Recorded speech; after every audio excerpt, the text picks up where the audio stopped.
Very much. We want to continue that conversation around WhatsApp and Facebook, trying to merge contacts, or rather converge contacts of users.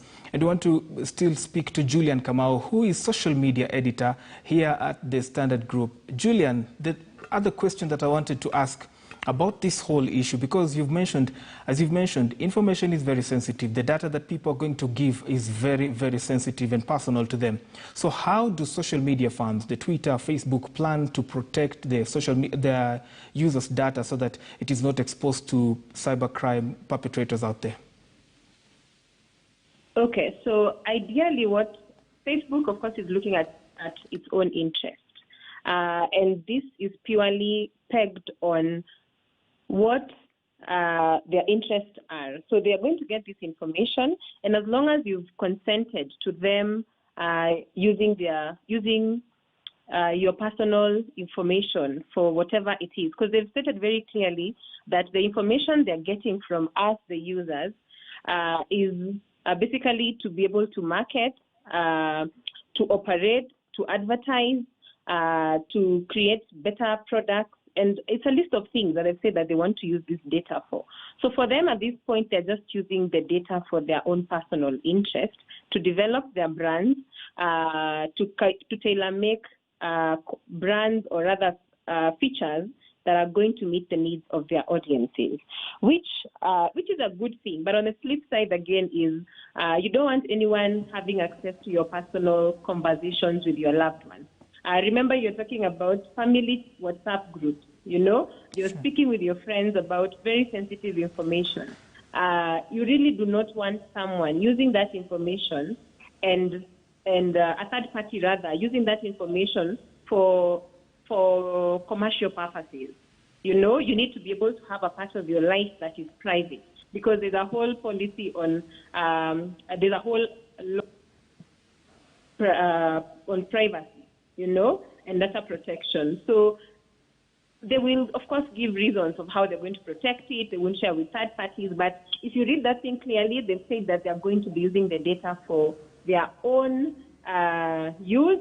And remember, it's not just limited to Facebook, WhatsApp, and Instagram. It's including their sister companies. So it's quite a number of companies in this case. So your data definitely is going to be shared with third parties. Fair enough, Julian. Still picking up on this issue, and I want us to dive a little deeper. We're just coming from a history of people's data being used to influence political opinions in the famous or infamous otherwise Cambridge Analytica. Could you tell us, with this kind of timing that these laws, the new terms of WhatsApp are coming in, don't you think the user will now start suspecting something fishy out of it? Definitely. And that's why we are saying that it's not a safe policy for the users, because there's no guarantee that this information will not be shared for political purposes. We've seen in the past where Facebook has used this data to, of course, there's been accusations, okay? They're just allegations for now, but of course there's substantial information about how Facebook was used to popularize Trump during the previous election. And of course, that's why we are seeing a lot of these companies trying to put up very strict measures on how they're going to disassociate themselves with politicians so that they are not seen to be biased. But again, all this is based on the company. And the only governing rule, the sad part about this is that the only governing rule towards how people use your data is purely on your consent. So has the user consented to their information being used by these platforms? The minute you click accept, if you've not read the fine print of the terms and conditions, and you've accepted to use the platform, really they're going to use that information for whatever purposes. Because again, we don't have a governing body that looks at these things on how people can use personal data. It's just very, let me call it vague. So it's purely pegged on the user. And of course, that's unfortunate, because if the user is not literate enough, and if you look at most terms and conditions, they are very huge. it's a very big document that uses a lot of jargon that unless you're a lawyer, you wouldn't understand what these things are. So it's a really thin line between how we're supposed to use, these companies are supposed to be regulated in using personal data. So yes, this information can be used to influence policy in any country. Fair enough. Thank you so much, Gillian, for that explanation. We are now joined also by Dr. Bright Ngameli, who is a security and tech expert. Dr. Bright, good to have you on this show today. Thank you very much, Abi. How are you today? I'm keeping well. It's Brian. Brian Georgetown. Oh, Brian. Oh, hi. Okay. Hi, Brian. Oh, yes.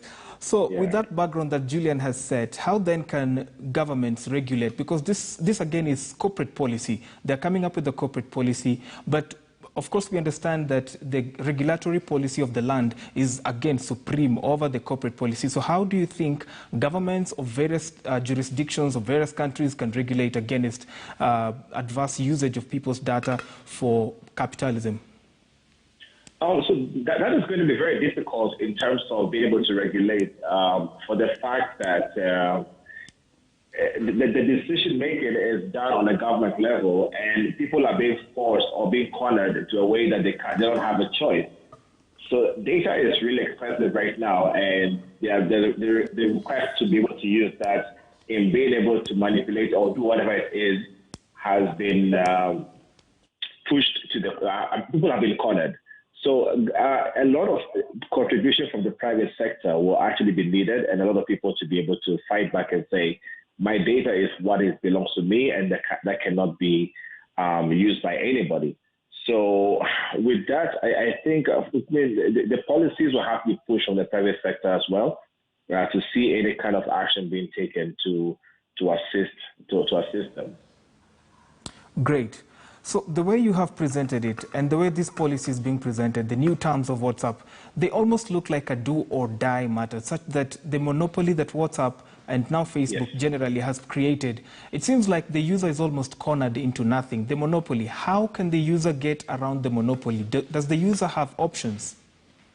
The user has no option in this case. So Facebook owns WhatsApp, and what they're saying is that you either actually conform to the new privacy policy or you opt out. So, and the thing is, everybody's used to this particular platform, which it makes life very easy, makes it very easy to use. Look at the millions of people who are on WhatsApp right now. For them to even switch to an alternative will be very difficult because they're not used to it. So right now, Facebook has given us no option that to stay with it or to opt out, to opt out of using the platform. I feel it's some sort of a bully in this case by Facebook, but the claim is for better management and the likes, which I think to them that will be it. If you look at it, the other part of a flip side of this will be like they're trying to use it for advertisement, because now they have a lot of data about you, who you're talking to, what you're discussing with everybody. If you and I are talking about a table or a car or aeroplanes, you start seeing advertisements on Facebook and the likes, which has to do with those. And that is how they make their money. So advertisement is where they try to make a lot of money. And the only way is to get more data about you and be able to share with Facebook. And Facebook will be able to leverage on that to be able to make more money out of this. So the way I see it, is them trying to just get more data to be able to increase their traffic for the kind of advertisement they do. Dr. Bright, over 2 billion users of WhatsApp are going to be affected by this, but in Europe and UK have been exempted from these laws. Why is that? So even if you look at something like Instagram, they have their own government policies, and they were able to fight as to what can be shared or what cannot be shared in terms of social media. So this will have to be done at a government level if we have to push back. If you get on even on something like Instagram, anybody in the EU have some regulations. So some messages that I send on Instagram to somebody, they don't actually go through. They don't actually go through because they say that they're in the EU. So a lot of government policies will have to come into place and fight for the rights of their people if they really want to see some sort of a good outcome of what this policy is pushing down to their citizens. All right, thank you so much for your sentiments on this. As we come to a close, I just want to pick both of your views on what we can do also to sensitize the public on matters data protection and on matters really the data protection awareness. Julian, if you could go first in this briefly as we put this matter to rest. Well, like Bright rightly said, in this situation, in the case of WhatsApp, there's no option. You just either agree to the terms or you just opt out and get another platform. And there are quite a number of platforms out there, Telegram and the like. But in terms of safeguarding your data on the social media platforms in this case, you just need to be able to know what apps you're using and read the terms and conditions. I know most people don't do that. They just share. They just click on accept. So you want to read those terms. But what I've seen in the past is that you almost don't have an option in most of these applications, including your hardware. If you want to send a photo, you need to accept that they access your gallery, that they access your phone book, and so many other things. So I think we're living in a world where it's almost impossible to really say there's privacy online. That's my take. Thank you so much, Julian. Bright, could we get your final comments on the same issue? How do we champion data protection awareness among the users?